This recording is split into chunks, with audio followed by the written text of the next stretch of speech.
এতিয়া আমি যদি নেপালী ফুটিলে যাওঁ কি দেখিম আমি? আপুনি দেখিব তাত গৰু মৰা,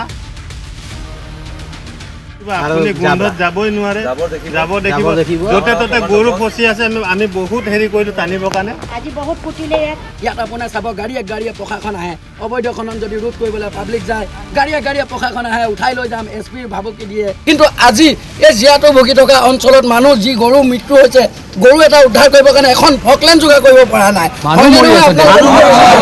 আজিও এতিয়া চব ডেড বডি পৰি আছে, এতিয়ালৈকে ডেড বডি উদ্ধাৰ কৰা নাই, এতিয়ালৈকে মানুহৰ ডেড বডি উদ্ধাৰ কৰা নাই। মানুহে আহা এমুঠি খাব পৰা নাই, তেনেকুৱা অঞ্চলত তেওঁলোকে উদ্ধাৰ কৰিবলৈ এখন ফকলেন জেচিবি পোৱা নাই। কেনেকুৱা এজনে 15জন মানুহ উদ্ধাৰ কৰি মৃত্যুবৰণ কৰিলে, এজনে 7জন মানুহ উদ্ধাৰ কৰি ৰাতি ডাম্পাৰৰ ওপৰত পৰি থাকি মৃত্যুবৰণ কৰিলে। তেওঁলোকে কি চাইছে কি নাচাইছে কিন্তু আমি ক'ব নোৱাৰোঁ।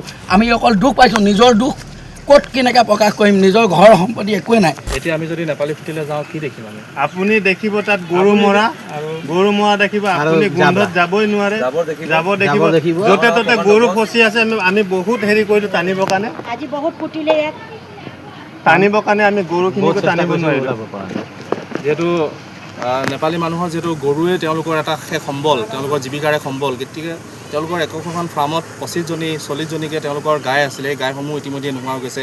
যিয়ে যেনেকৈ পাৰে এজনী দুজনী গাই বচাই ৰাখিছে, তেওঁলোকে ইয়াতে বান্ধি ৰাখিছে। সেইটো বাচিব নাবাচে কোনো গেৰাণ্টি নাই। এতিয়া গৰুবিলাকৰ অৱস্থা কেনেকুৱা? অৱস্থা বেয়া, অৱস্থা বেয়া। সেইফালে এজনী পৰি আছে, মোৰো অৱস্থা হৈ আছে, ট্ৰিটমেণ্ট কৰি আছোঁ। ভেটেনেৰীৰ পৰা ট্ৰিটমেণ্ট দিছে, ভেটেনেৰীয়ে বহুত হেল্প কৰিছে আমাক, ভেটেনেৰী ফালৰ পৰা আমাক বহুত সহায় কৰিছে। চাপৰ দানাৰ যোগানো ধৰিছে আৰু তেওঁলোকে নিজে আহি ইয়াত এতিয়া ট্ৰিটমেণ্টো দিছে বা কিবা দৰৱৰ যোগান হৈছে যদিও আমাক দি থৈ গৈছে। যিখিনি বাচি আছে 2-4জনী, মানে 1000ৰ ওপৰত আমাৰ গৰু আছিলে এই এৰিয়াটোত। 1000ৰ ওপৰত গৰু কথা কোৱা নাই। আমি যিখিনি দুগ্ধ উৎপাদনৰ কাৰণে পুহিছিলোঁ, যিটো HF বুলি কয়, হলিষ্টিন ফ্ৰিজিয়ান, সেই গৰুখিনি মাজত আপুনি মাত্ৰ 25টা বা 30টা হেৰি কৰিব পাৰিছোঁ। বাকীটো আৰু মৰি গোটেইখিনি উটি আছে। আমাৰ সেই ভিতৰলৈ যাবলৈ নোৱাৰা হৈ আছে দুৰ্গন্ধত।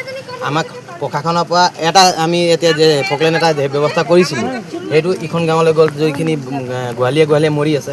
কিন্তু এই ৰাস্তাত মৰি যোৱা সেইটো গৰুখিনি পুতিবলৈ প্ৰশাসনৰ পৰা কোনো হেৰি পোৱা নাই। আমি ফকলেন বা বাহিৰৰ পৰা, ইয়াততো বিহুবোৰত যিমান ফকলেন বা জেচিবি আছিলে গোটেইখিনি ডুবি আছে। সেইকাৰণে বাহিৰৰ পৰা যদি আমাক ফকলেন জেচিবি যোগাৰ কৰি দিয়ে, আমাৰ ৰাস্তাটো যদি খুলি দিয়ে, আমি নিজৰ ঘৰ এনেকৈ আমি টেণ্ট লগাই বহিব বিচৰা নাই। আমি হয়তো নিজৰ ঘৰলৈ গৈ চাফা কৰি আমি ঘৰতে বহি কিবা এটা উপায় কৰি আমি থাকিম। কিন্তু এতিয়া পৰিৱেশটো আছে জানো ঘৰত যাব পৰাকৈ? যাব পৰা পৰিৱেশ নাথাকিলেও আমি যদি ৰাস্তাটো খুলিব পাৰোঁ, আমাৰ তাতো 2-4জনী গৰু আবদ্ধ হৈ আছে জীয়াই থকা, তাক উলিয়াই আনিব পৰা নাই, আমি তাহাঁতক এৰি দিবও পৰা নাই। কেলৈ জীয়াই থকা বস্তুটো আমি বচাই থ'ব লাগিব। দানা চাপৰৰ কোনো সুবিধা কৰা নাই। ইয়াৰ পৰা টোপোলা কৰি তাত কোনোবা এটা টিউবৱেলত পানী ওলাইছে, সেই টিউবৱেলৰ পৰা কঢ়িয়াই বহুত দূৰলৈকে নি দিছোঁ। এতিয়া গাঁওখনত কোনোবা লোক আছেনে এতিয়া? বৰ্তমান ৰাতি দুপৰীয়া যায় আৰু ৰাতিটো গুচি আহে। পৰিৱেশে নাই থাকিবলৈ। এতিয়া মানুহ তাত থকা গাঁৱৰ মানুহবোৰ প্ৰত্যেকবোৰ আছেনে নাই? আছে। আমাৰ ইয়াৰ পৰা নেপালী খুটি ইয়াৰ পৰা আপোনাৰ প্ৰায় 6-7জন মানুহ পানীত উটুৱাই লৈ গৈছে বা তেওঁলোকৰ নিধন আছে। এই জনামতে তেওঁলোকক পাইছে। ডেড বডি 4-5-6জনমান পালে নেকি। ইয়াত এইখিনিতে স্থানীয় মানুহে কোৱা মতে 4-5টা ডেড বডি ওলমি আছে বাহিৰৰ। এইটো আমাৰ ইয়াৰ নহয়, ক'ৰ হয় নাজানো। সেইটো প্ৰশাসনে এতিয়ালৈকে হেৰি কৰিব, উদ্ধাৰ কৰিব যাবই নোৱাৰে। তেনেকুৱা বোকা এটা ওলমি আছে। ভাবিলে এতিয়া ভয় লাগি যায়। এইটো যিটো দৃশ্য আৰু আমাৰ যিটো গাঁওখন, আমাৰ গাঁওখন গোটেই জাবৰ জোথৰে ভৰি, ঘৰৰ সমান দম হয়। নিজৰ প্ৰাণটো কেনেকৈ ৰক্ষা কৰিলে? আমাৰ প্ৰাণটো ৰক্ষা হ'ল আমাৰ এই স্থানীয়, আমিতো ঘৰৰ মুদচত উঠি আছিলোঁ। স্থানীয় আমাৰ বিহাৰী সম্প্ৰদায় মানুহে 5-6খন নাও বনাই থৈছিল, যিয়ে শিল খান্দিবলৈ কাম কৰিছে। সেই শিলখনৰ কামত মানে লগোৱা নাওকেইটাই তেওঁলোকে নিজে আহি আমাক ৰেস্কিউ কৰিলে। আমি ওলোৱাৰ পাছত আমি নিজৰ যিখিনি গাঁৱৰ মানুহখিনি আছিলে গোটেইখিনি আমি নিজে গৈ নাও চলাই উলিয়াই আনিছোঁ 2 দিনৰ ভিতৰত। সেইকাৰণে মানুহখিনি বাচি থাকিব পৰা হেৰি, নহ'লে সেইকেইটাও নাথাকিলে। খোৱা বোৱা ব্যৱস্থা নাছিলে। যদি পলস হৈ যোৱা হ'লে নাও চলাব নোৱাৰিলে, তেনে পানী থকা অৱস্থাতে গৈছিল। SDF বাহিনীৰ সহায় নাই। SDF বাহিনীৰ সহায় নাই। প্ৰথম কথা, 2খন নে কেইখন নাও তেওঁলোকক এনেকেতো তেওঁলোকে কৈছে 7খন নাও দিছোঁ, কিন্তু আমি দেখিব পোৱা নাই। দেখিব পাইছোঁ 2খন নাও ভিতৰত তেওঁলোকে স্পষ্ট ভাষাত কয় আমি কোনফালে বচাম। যিকেইজনে SDF বাহিনী চলাচল কৰে তেওঁলোকে এটাই আনচাৰ দিয়ে, আমি কোনফালে বচাম। এইটো সত্য কথা। 2খন নাৱত কিমান মানুহ উদ্ধাৰ কৰিব পাৰিব সেইটো সত্য কথা বাৰু, তেওঁলোকক কৈছোঁ। কিন্তু তেওঁলোকে যি আপোনাৰ আফুৱা মেলিছে যে আমি 7খন 8খন 10খনকৈ নাও দিছোঁ, এইটো একদম ভুৱা প্ৰচাৰ কৰিছে 1 নম্বৰ কথা 2 নম্বৰ কথা হৈ গ'ল কি চাওক আপুনি যেতিয়া গভৰ্ণমেণ্টে উচ্ছেদ অভিযান চলাইছিলে সেই সময়ত শ ফকলেণ্ড শ জেচিবি লৈ পেলাই তেওঁলোকে উচ্ছেদ কৰিব পাৰিছিলে কিন্তু আজি এই জীয়াটো ভুগি থকা অঞ্চলত মানুহ যি গৰু মৃত্যু হৈছে গৰু এটা উদ্ধাৰ কৰিবৰ কাৰণে এখন ফকলেণ্ড যোগাৰ কৰিব পৰা নাই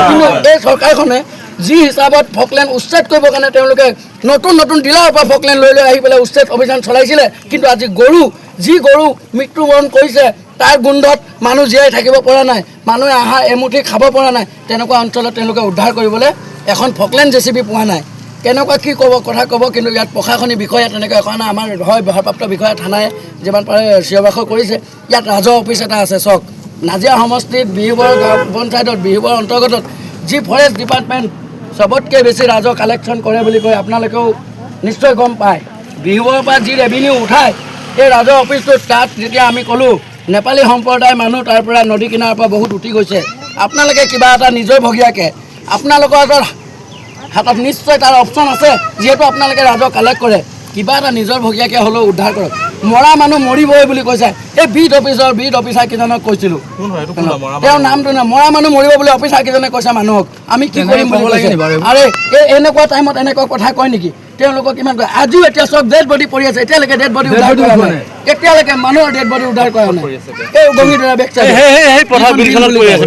এতিয়ালৈকে পৰি আছে এতিয়ালৈকে ডেড বডি উদ্ধাৰ কৰিব পৰা নাই মই ডিচি ছাৰৰ ওচৰত মই ডিচি পি এজনক ফোন কৰি মই নিজে কমপ্লেইন কৰিছোঁ কিন্তু তেওঁলোকেও কমপ্লেইন আজি কৰিছোঁ বাকী নাজানো কি কৰে নকৰে আৰু যি আমাৰ গাঁওবুঢ়াৰ হাতত যিখিনি আপোনাৰ পিপিকিটৰ পৰা লৈ পেলাই আদি কৰি যি সাহায্য আহিলে বৰ্তমান কণ্ডিশ্যনত কোনো ব্যক্তিয়ে ইয়াত পোৱা নাই পাইছে নি কোনোবাই সম্পূৰ্ণ কমপ্লেইন দি অহাৰ পিছত ডিচি ছাৰৰ তাৰপৰা মোক ফোন কৰিছে আপোনালোকৰ গোটেই সম্পূৰ্ণ আঁচনিখিনি আপোনালোকৰ ওচৰত দিয়া হৈছে কৈছে কিন্তু আমি কোনো ভুক্তভোগীয়ে পোৱা নাই মোৰ ঘৰ চুনামি হয় মই অঘৰী ঘৰ নাই মই আকৌ কৈছোঁ মোৰ ঘৰ নাই কিন্তু মোক নালাগে কাৰণ কেলে মোককৈ বেছি দৰিদ্ৰ দুখীয়া মানুহ যি ঘৰত মানুহৰ আজি কাণন ভাঙিব পৰা নাই মানুহ ৰাজপথত কান্দিব পৰা নাই তেওঁৰ পত্নী নাই তেওঁৰ বাচ্চা নাই তেওঁ নিজৰ বাপেক নাই কাৰোবাৰ তেনেকুৱা মানুহ উদ্ধাৰ কৰি পেলাই এজন মানুহ দুজন মানুহে উদ্ধাৰ কৰি এজনে 15জন মানুহ উদ্ধাৰ কৰি মৃত্যুবৰণ কৰিলে এজনে 7জন মানুহ উদ্ধাৰ কৰি ৰাতি ডাম্পাৰৰ ওপৰত পৰি থাকি মৃত্যুবৰণ কৰিলে তেওঁলোকে কি চাইছে কি নাচাইছে কিন্তু আমি ক'ব নোৱাৰোঁ আমি অকল দুখ পাইছোঁ নিজৰ দুখ ক'ত কেনেকৈ প্ৰকাশ কৰিম নিজৰ ঘৰ সম্পত্তি একোৱে নাই তাৰপিছতো আমি ভাবোঁ যে ৰাজপথত থাকি যদি এমুঠি অন্ন খাবলৈ ভালকৈ পাৰিম আমি কিমানবাৰ কৈছোঁ কিন্তু আজি ক'ৰ পৰা এখন ফকলেণ্ড আনি পেলাই 5, 6, 7টা গৰু উদ্ধাৰ কৰিছে তাতে ৰাস্তা কিনাৰত বাকী মানুহখিনি কিন্তু বহুত জীয়াটো ভুগি আছে আপোনালোকে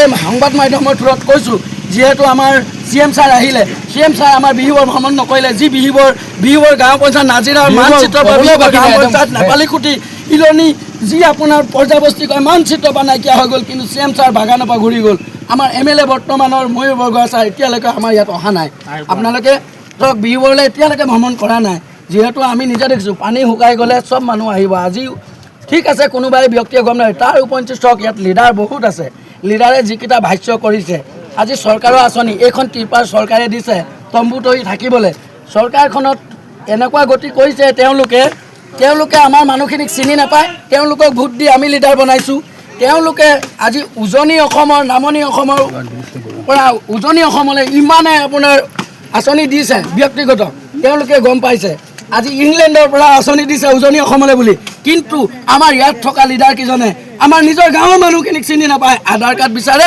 নহ'লে আপোনাৰ ঘৰটো যদি উঠি গৈছে ফটোটো দিয়ক তেনেহ'লে কিমান দুখৰ বিষয় ভাবি চাওক যি মানুহে নিজৰ ঘৰৰ সা সম্পত্তি বচাব পৰা নাই তেওঁ নিজৰ আধাৰ কাৰ্ড বচাব পৰা নাই তেওঁক যদি আধাৰ কাৰ্ড বিচাৰি এখন ত্ৰিপালৰ কাৰণে কয় কিমান দুখ লগা বিষয় এইখিনি কথা আপোনালোকক অৱগত যেনেকৈ আমাৰ CM ছাৰে গম পায় আমাৰ বিধায়কে গম পায় আমাৰ সাংসদে গম পায় আমালৈ অকণ ভালকৈ চকু মেলি চাই বিহুবৰ নাজিৰা সমষ্টিৰ পৰা বিহুবৰখন মানচিত্ৰত নাইকিয়া হৈ গৈছে এই বিহুবৰ অঞ্চলৰ কিছু 2 জেগা ওখ জেগা আছে বুলি কৈ আমি জীয়াই আছোঁ যি নেপালী সম্প্ৰদায়ৰ মানুহে গৌ পালন কৰি তেওঁলোকৰ গৌ ওপৰতে ভৰসা সেই গৌ কাৰোবাৰ এজনী আছে কাৰোবাৰ দুজনী আছে কিন্তু সম্পূৰ্ণ তেওঁলোকৰ গোহালি খালী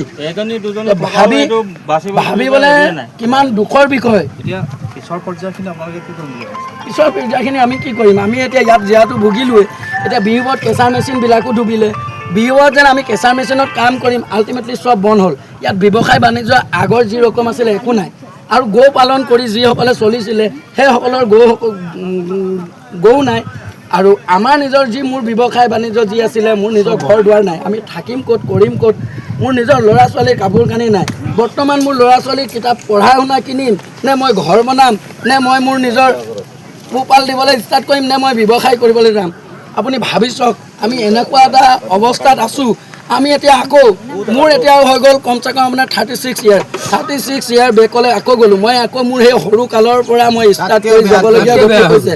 এই এনেকুৱা অৱস্থাত যদি আমালৈ ভালকৈ চকু মেলি নেচায়, এই বিহুবৰ গাঁও পঞ্চায়তৰ যি নেপালী খুটি, শিলনি, পৰ্যাবস্তি যিকেইটা জেগা বানটো হয়, বানপানী হৈছে, প্ৰকৃতিৰ খেল, আমি গম পাইছোঁ সমগ্ৰ শিৱসাগৰ ডিষ্ট্ৰিক্টখনত হৈছে। কিন্তু আমি য'ত মানচিত্ৰৰ পৰা একেবাৰে মানুহখিনি নাইকিয়া হৈ গৈছে, য'ত আপোনাৰ 100তকৈ অধিক মানুহ মৃত্যুবৰণ কৰিছে, তেনেকুৱা জেগাত যদি অকণমান ভালকৈ গুৰুত্ব দিয়ে মানুহখিনি অন্তত হয় জীয়াই থাকিব পাৰিব। নহ'লে আমি চাওক, এতিয়া বৰ্তমান বহু ল'ৰা ছোৱালী আমাৰ ইয়াৰ পৰা বেংগলৰত আছে, কোনোবা কলিকতাত আছে, আমি যাবলৈ বাধ্য, কিন্তু আমাৰ ল'ৰা ছোৱালীৰ কাৰণে আমি যাবলৈ নোৱাৰিবও পাৰোঁ। নাগালেণ্ডৰ ডাৱৰ বিস্ফোৰণৰ কাৰণে বৰষুণ হ'ল, পানী হ'ল, কি বুলি ভাবে আপোনালোকে? এইটো এতিয়া শুনক, যিহেতু আমি আগ পৰ্যায়ত ভাবি আছিলোঁ, পৰহি দিনাখন দেখিলোঁ অখিল গগৈ, শিৱসাগৰ বিধায়ক অখিল গগৈ ডাঙৰীয়াই সম্পূৰ্ণ তাৰ ফোপোলা স্বৰূপটো উলিয়াই দিলে। ডাৱৰ বিস্ফোৰণ হোৱা ঘটনাটো সম্পূৰ্ণ তেওঁ কোৱা হিচাপত মিছা বুলি ক'লে। আৰু তাত যিটো গেট বনিছে 2024 চনৰ পৰা হয় গেটখন ষ্টাৰ্ট হৈছিলে, এই গেটৰ যি বৰষুণৰ হেৰিত হৈছে এইটো সম্পূৰ্ণ তেওঁতো তথ্য হিচাপে উলিয়াই দিলে। আমি আপোনালোকৰ সাংবাদিক মাধ্যমতে পাইছোঁ, অখিল গগৈয়ে যি তথ্য দিছে তেওঁ তথ্য সহকাৰে দিছে। এতিয়া আমি কাৰ কথা বিশ্বাস কৰিম? যি গভৰ্ণমেণ্টে কৈছিলে, যি প্ৰশাসনে কৈছিলে ডাৱৰ বিস্ফোৰণ হয়, এতিয়াতো ডাৱৰ বিস্ফোৰণৰ কথাটো সম্পূৰ্ণভাৱে ভুৱা বুলি নথি পত্ৰত কৈছে। এতিয়া আমি নথি পত্ৰটো বিশ্বাস কৰাটো অত্যন্ত জৰুৰী। কিন্তু আমাৰ লগত এনেকুৱা হেতালি খোলা, এই মানুহৰ জীৱনৰ লগত হেতালি খোলাটো অত্যন্ত গভৰ্ণমেণ্টৰ বহুত ডাঙৰ ভুল কৰিছে। কাৰণ গভৰ্ণমেণ্টক বাছনি কৰা ব্যক্তি আমি, আমাৰ লগত তেনেকৈ হেতালি খেলিব নালাগিছে। এতিয়া কি বুলি কয়, শিল খনন হয় বা কয়লা খনন হয়, সেইবিলাকৰ কাৰণ বুলি ভাবে নেকি? চাওক, শিল খনন, কয়লা খননটো আমাৰ বিহুবৰ অঞ্চলটো যিহেতু ব্যৱসায় অঞ্চল, আৰু শিল আৰু কয়লাৰ পৰাই আমাৰ বহু লেবাৰ ক্লাছ মানুহ বা আমিবিলাক তাতে জড়িত হৈ থাকোঁ। এইটো নকওঁ যে আমি যে ব্যৱসায় বা কিবাটো, এতিয়া শিল কুঁৱাৰীৰ পৰা শিল যেতিয়া আহে আমি কুঁৱাৰীটোত কাম কৰি থাকোঁ।